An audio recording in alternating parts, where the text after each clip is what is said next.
Hello， 大家好，我係天宜燈飾嘅 Tommy。呢度咧係我哋嘅產品測試區，專門咧喺度介紹一啲新嘅產品俾客人知道嘅。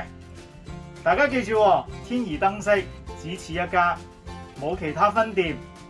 我哋咧只係喺灣仔1800平方尺嘅門市。如果有人同你講係我哋嘅分店啊，係我哋嘅姊妹鋪啊，咁佢一定講大話。好啦，講咁耐，我哋即刻去片啦！大家好，今日咧係同大家介紹一個我哋天宜燈飾嘅服務，就係客人自己選購喺出邊買嘅燈啊，可能網購啊，咁嗰啲產品啦，淘寶啊、亞馬遜啊等等等，咁又擔心個燈有冇漏電呢啲安全嘅隱患，咁我哋有一個服務咧，就係幫客人檢測呢個產品有冇呢個問題嘅。咁我哋呢個檢測咧做完之後咧，都會做翻個報告俾客人啦，等佢知道佢使用呢個產品嘅時候有啲乜嘢風險。咁呢啲風險係客人你要自己承擔嘅喎，我哋只係幫你提供呢個檢測服務，希望大家釐清翻。好啦，今次呢一個產品，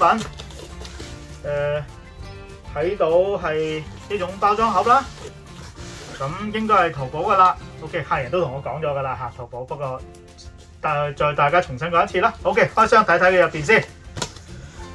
開咗箱入邊，咁有一個基本嘅說明書啦，有對手襪，有粒螺絲。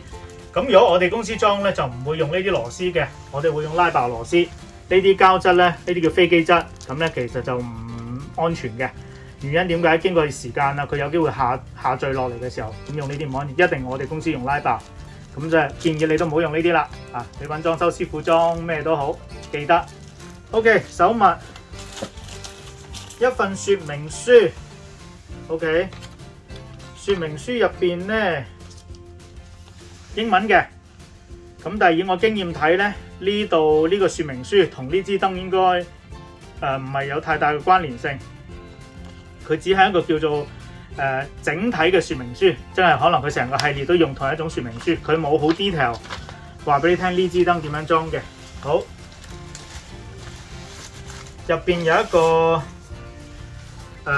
叫做提醒大家啦，試着咗先至再安裝，咁就同埋一定要斷電喎。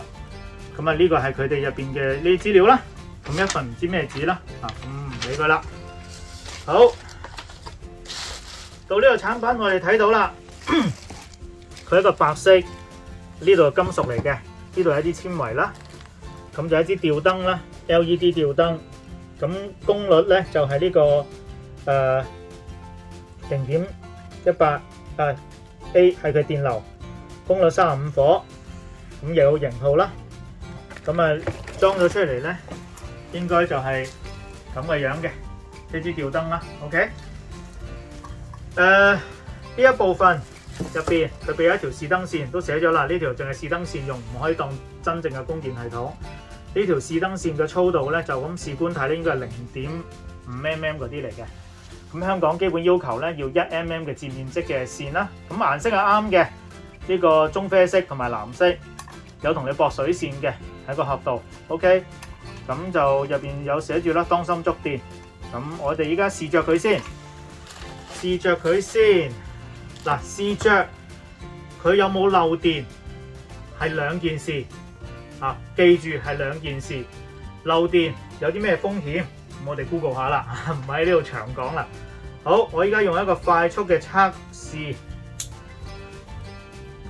我哋公司用智能系統嘅開關嘅。好 ，Computer。Turn on power test。OK， 開咗支燈嘅，冇咩怪聲咁我會用一個鉗錶，係專門 check 有冇漏電嘅。OK， 我呢度咧將佢校咗係30毫安。記住呢個過程因為涉及到強電220伏，咁你唔小心你會觸電嘅，所以唔建議冇持牌或者唔識嘅人去做啲咁嘅嘢。呢個依家係0係數值。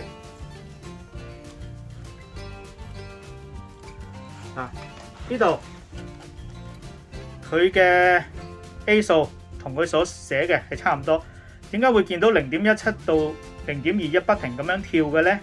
證明咧即係電咧係唔係話定咗係0.1幾就要記，一定有少少波幅嘅。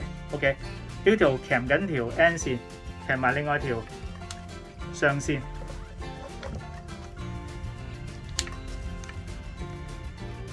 兩邊都係呢個數值，咁即係話咧佢哋係平衡嘅。喺呢個儀器入邊咧係 check 唔到漏電，兩條一齊鉗，佢一般都係0.0啊、0.12啊，咁呢個唔當係漏電嘅。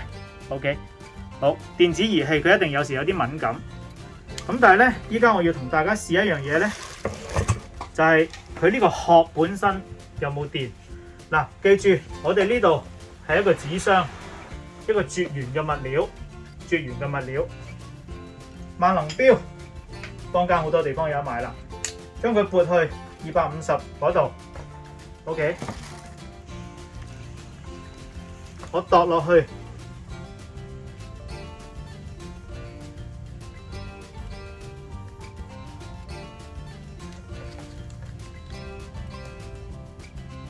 佢有220伏嘅電壓嘅，220伏嘅電壓。